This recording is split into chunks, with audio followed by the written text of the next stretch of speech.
সংশোধন নিতে হবে। দেশপ্রেমিক বিডিআরদের আবারও আমরা সীমান্ত বহাল চাই, তাদের ন্যায্য দাবি, পুনর্বাসনের দাবি এবং জামিন আমরা চাই।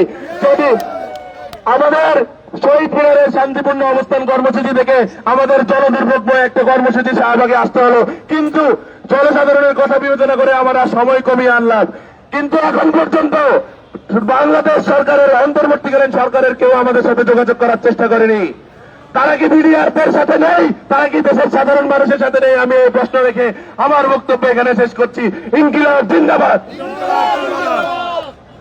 আসসালামু আলাইকুম প্রিয় সাংবাদিক বন্ধুগণ, আপনারা জানেন গতকালকে থেকে আমরা অবস্থান কর্মসূচি পালন করছি এবং গতকালকে থেকে আজকে একটা বিস্ফোরক শুনানি ছিল, সেখানেও তারা প্রহসন করছে, তারা কোর্টের ভেন্যু পরিবর্তন করছে বারবার।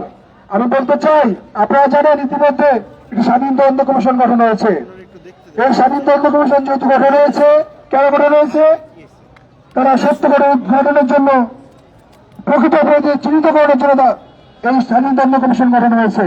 তাই এই স্বাধীন তদন্ত কমিশনের মাধ্যমে যারা প্রকৃত অপরাধী তাদের চিহ্নিতকরণ করার জন্য প্রয়োজনীয় ব্যবস্থা গ্রহণের অনুরোধ জানাচ্ছি। এবং যেহেতু আগের তদন্ত প্রশ্নবুদ্ধ বলেই স্বাধীন তদন্ত কমিশন গঠন করা হয়েছে, আমি আবার বলতেছি, আগে তদন্ত প্রশ্নবুদ্ধ, আগের বিচার প্রশ্নবুদ্ধ বলেই কিন্তু অধিকতর তদন্তের জন্য, ষড়যন্ত্রকারীদের ধরার জন্যই, অপরাধীদের ধরার জন্যই স্বাধীন তদন্ত কমিশন গঠন করা হয়েছে। তাই অবিলম্বে যে সমস্ত ধারা আছে, আইনের যে সমস্ত ধারা আছে, 494 বা অন্য যে কোনো ধারার মাধ্যমে সকল মামলা প্রত্যাহার করে নিরাপদ সকল বিডিআর সদস্যদের মুক্তি দিতে হবে এবং 18,520 বিডিআর সদস্যদের চাকরিতে পুনর্বহাল করতে হবে। আমি আবার বলতেছি, অনতিবিলম্বে আজকের মধ্যে আপনারা আমাদের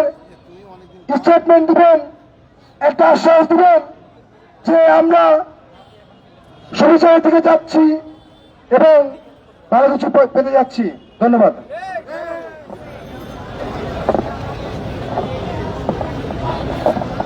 আমরা কিন্তু আইনে আর কোন দানাই ফানাই দেখতে চাই না, কারণ আমরা এখন নির্বাহী আদেশের মাধ্যমে প্রত্যেকটা বিডিআর সদস্যকে মুক্তির বিষয়ে আমরা কিন্তু এখন একমত। আইন কিন্তু দুইজনের জন্য যেন দুই রকম না হয়। উনি আমাদের আপসহীন নেত্রী, তিনি আমাদের আপসহীন নেত্রী যদি আইনের মাধ্যমে যদি মুক্তি পান, আমরাও সেইভাবে নির্বাহী আদেশের মাধ্যমে এই সমস্ত বিডিআর সদস্য থেকে মুক্তি দিতে হবে।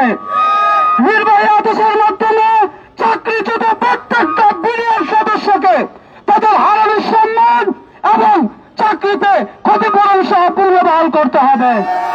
এর বাইরে কোন দালাই ফালাই চলবে না। আমরা আছি, রাজপথে থাকবো এবং রাজপথ থেকে আমাদের অধিকার আদায় করে নিয়ে যাব। ইনকিলাব জিন্দাবাদ।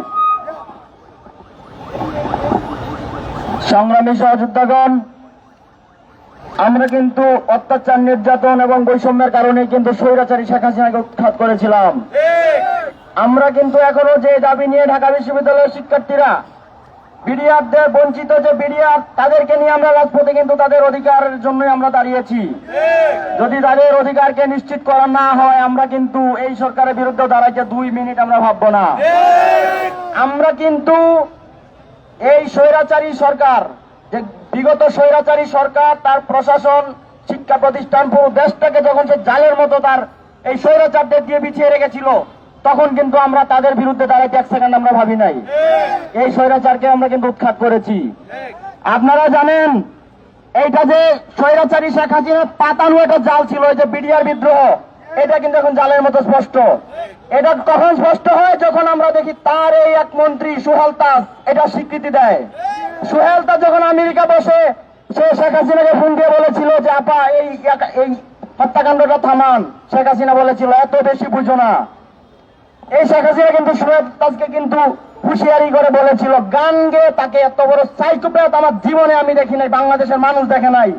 সে বলেছিল, গান গেয়ে বলেছিল, আমি যাকে ধরি তাকে আমি ছাড়ি না। গান গেয়ে গেয়ে তাকে সে হুঁশিয়ার করেছিল, তাকে সে সতর্ক করেছিল। তো আমরা কিন্তু সেই স্বৈরাচারকে কিন্তু দেশ থেকে উৎখাত করেছি। তো যদি এই বর্তমান যে অন্তর্বর্তী সরকার, তার কাছে কিন্তু আমরা এই যে অধিকার, সেই অধিকারের দাবি নিয়ে কিন্তু আমরা এসেছি। আমরা একজন দুজনের দাবি নিয়ে কিন্তু আসি নাই। এই বিডিআররা কিন্তু সারা বাংলাদেশে কিন্তু বিডিআররা বঞ্চিত ছিল, এবং এটা কিন্তু কোনো নির্দিষ্ট অঞ্চলের বিডিআর না, পুরো বাংলাদেশের 18,000 মানুষের যে প্রতিনিধিত্বকারী যেই এই বাংলাদেশকে রক্ষাকারী যারা ছিল, বর্ডার গার্ড বাংলাদেশ, আমরা কিন্তু তাদের অধিকারের জন্য আমরা দাঁড়িয়েছি। অন্তর্বর্তী সরকারের কাছে আমরা জোর দাবি জানাচ্ছি,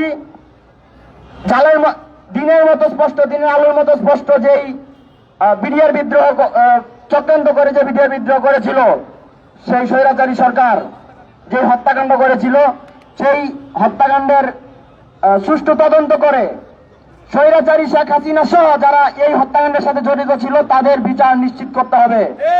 যদি তাদের বিচার নিশ্চিত করে না হয়, আমরা কিন্তু এই যে বর্তমান যে অন্তর্বর্তীকালীন যে সরকার, সেই সরকার ভারতের সাথে আঘাত করেছে বলে আমরা কিন্তু ধরে নিব।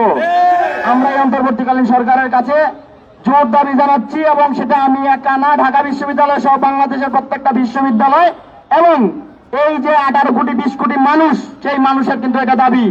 সুতরাং আপনি এই মানুষের যে গণমানুষের যে দাবি, সেই দাবির পূরণ করে আপনারা যে পাবলিক ম্যান্ডেট, সেটাকে রক্ষা করবেন।